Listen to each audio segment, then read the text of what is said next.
Hi guys, welcome to my daily video, and I wanted to share with you how I make my own soy candles. And the reason why I make my own candles is because I know that I can trust what's in them, because a lot of the candles that you can buy from your local stores, they can be filled with a lot of chemicals, and I really like to make sure that everything that I've got in my house is very natural. So I'm just going to start with, what I've done is I've measured this, I've popped some water in it just to find out how much wax I would have to actually burn, and this needs about 322 grams. So I'm just going to get the right amount of wax that I need. And the good thing about making your own candles is it doesn't take too long. It's just a lot of preparation that's involved. And I'm actually going to make today essential oil candle so that I can burn it in my clinic. And the actual essential oil that I've got is Stress Away, so it's a really nice one to burn when I'm seeing my clients. So basically what I do is I just measure out the wax first, and then if I have any wax left over, what I tend to do is I just pour it into this tray that I've got over there, and I actually make melts.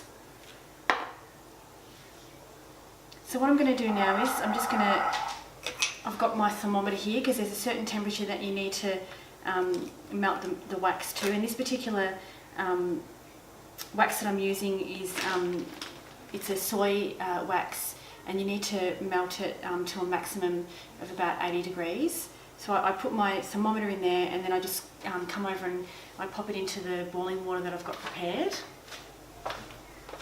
So I've got the water boiling at a really nice temperature.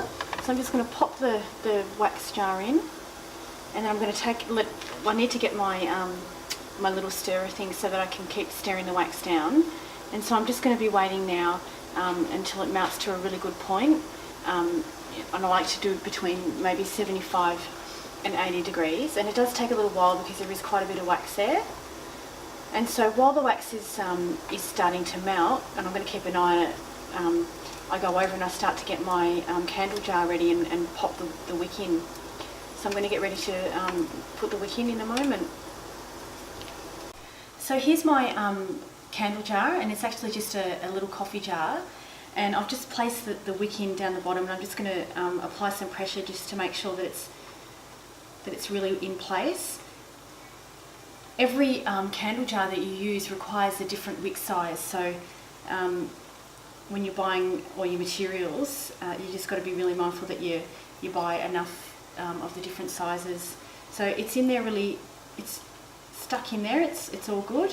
So what I'm going to do now is I'm going to go over and just monitor the wax, because it's been melting for a while. So I'm giving it a really good stir just to make sure that it's melting evenly. And this particular wax likes to be melted, up to about 85, and then what I do is I then take it off the boil and let it sit, so that it likes to be poured at about 60, just so that you can get a really nice smooth finish. So I'm making sure that it's all broken up and it's all nicely heating evenly. So I'm just allowing the wax to cool down a little bit before I add in the essential oils. And then when the wax gets down to about 60, I'll start doing the pour. So I'm just giving it a little stir again, just to maintain a nice even temperature throughout the wax. And then I'll start pouring in the essential oil. So now I'm going to start pouring in the essential oil, and this actually smells beautiful, this particular one. And this requires about 30 mils, but the way I was taught was to go by the smell. So when you first start pouring the scent in, it's quite strong, the scent's quite strong. And so the more that you pour in, the smell will just start softening.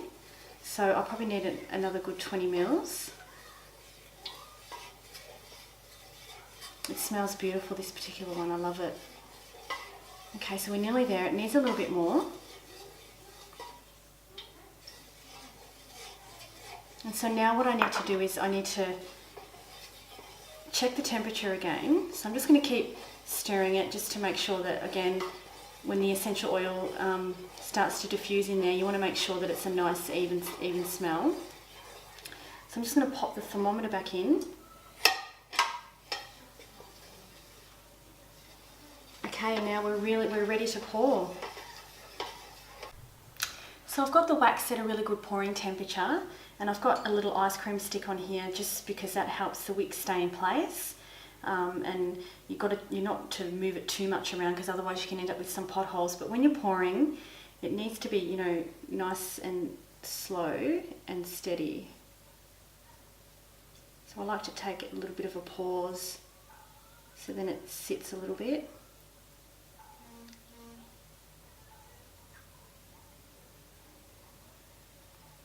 And I try and go up as far as I can. I think I've spilt a little bit on the side. And now I've got a fair bit left over, so what I do is I just get like a cupcake tray and I pour it into there, and then that can turn into, you can use it as melts. So some really nice this essential oil smells really nice, and this one's to help with stress. So it helps with getting rid of any stress that you might be feeling.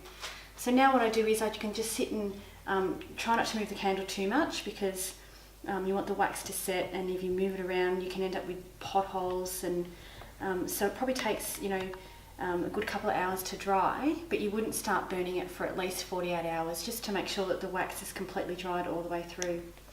There you go guys, it's still drying. I'll probably cut the wick off in the next maybe 2 or 3 hours, and then I won't burn it for another at least 48 just to make sure that it's completely dried all the way through. Hope you enjoyed it. I like to make lots of different ones. I've got lots of different scents, and you know, it depends on what mood I'm in on the day.